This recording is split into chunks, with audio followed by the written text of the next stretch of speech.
Экслибрис библиотеки моей семьи. Республиканский конкурс, который организовала Национальная библиотека Чувашской Республики.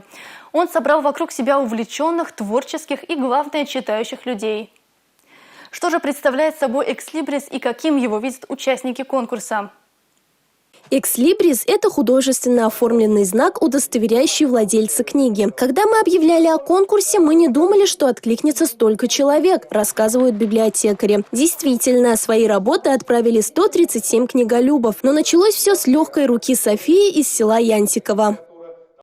На экслибрисе я изобразила кота, ученого потому что я увлекаюсь животными и мифологией, и мне очень нравится это. У меня об этом много книг, и поэтому кот стал главным персонажем на экслибрисе. Он сидел на стопке книг, это понятно почему.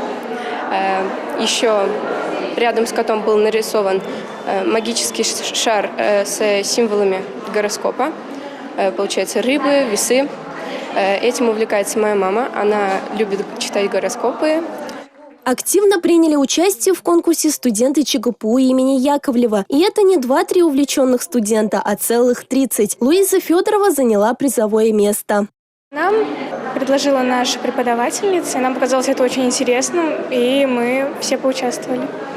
Задумка конкурса очень глубокая, ведь экслибрис представляет собой не просто рисунок, в ней заложена история семьи. Экслибрис – это та самая нить, которая между собой связывает поколения.